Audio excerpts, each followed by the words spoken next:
Welcome to Callawegin Fly Fishing with Robert Smart. Now, here's Robert. Greetings. Now in this video, I'm going to talk about what to get the fly tire for Christmas. Now it's Thanksgiving right now and Christmas is just around the corner. One thing about fly tires and fly fishermen for that matter is certain things are personal. And if they haven't told you what to get exactly and you just go out and buy it, it may not be what they want. But there's several items that are common for all fly tires. And I'm going to go over those and give you some ideas of what to get, things that they will use and need. A lot of them are consumables. And I'll cover a few things to avoid because they are personal type items that a fly tire will want to pick out on his own. Now, got my list here. I'm checking it twice. The first thing on the list is beads.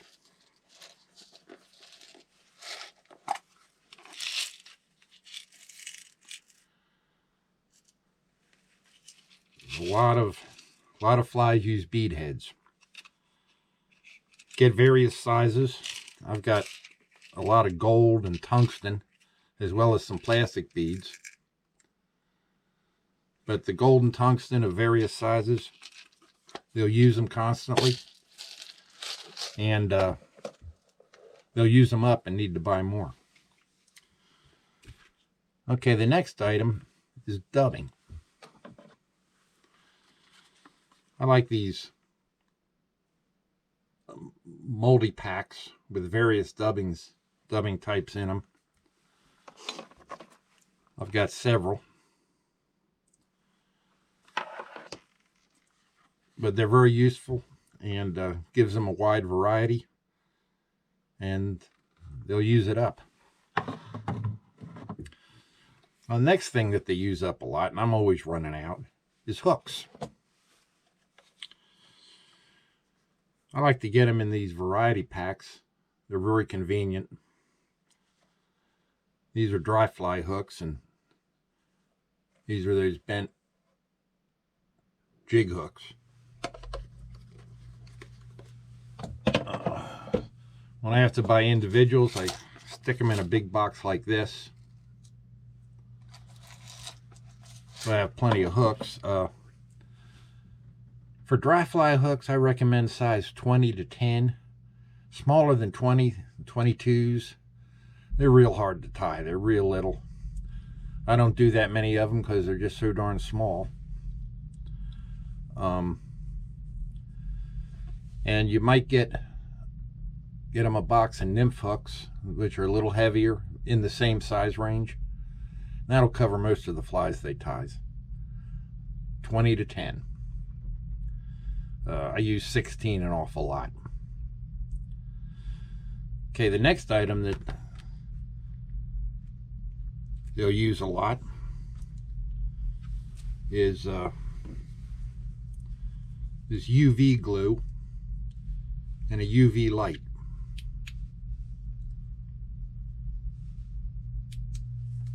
Very handy. Makes a quick, hard seal. And I use it an awful lot. Then, of course, there's the normal head cements, plenty of brands.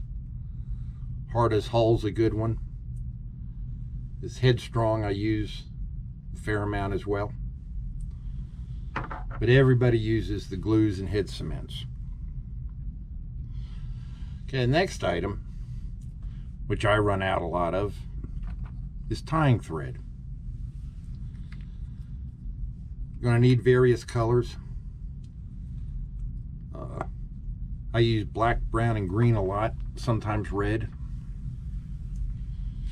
Now, for your thread, there's two sizes, two systems. There's the aught system and the denier. For real tiny flies, you want 14 aught, 32 denier. For small nymphs and dries, 8/0 and 70 denier. For nymphs and larger dries, and I use it for average size dries, is 6/0 or 140 denier. I use that mostly. I'm a little ham-handed, and the lighter threads I break, so the 140 works really well for me. And then if you got big saltwater flies, bass flies, pike flies, big monster flies, 3/0 or 210 denier is a good thread size. So they can always use a whole variety of colors and thread strengths. Depends on the fly they're tying. Now another thing they're going to use a lot is deer hair. You can get it in natural or various colored deer hair. They'll go through deer hair a lot. It's a very common fly tying material.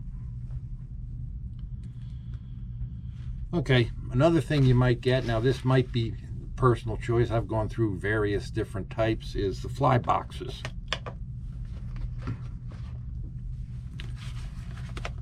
For my dry flies, even for my nymphs, I use these boxes. What I like about them is they're open. They're not the kind that you hook into a foam strip, and they don't squash your dry flies, so they're out of shape. They hold their shape well, easy to get to. And these are real thin boxes. I can take 4 of them and put them in my pack. They don't take up much space.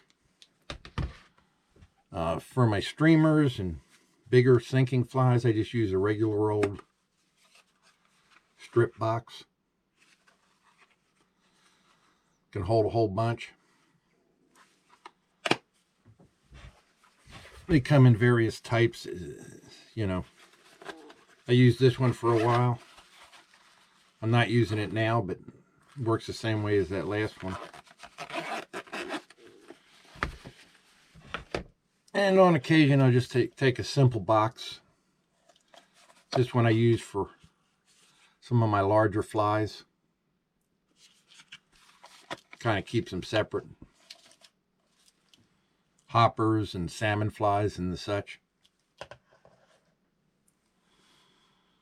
Okay, another thing that's common when they go fishing, tippet material.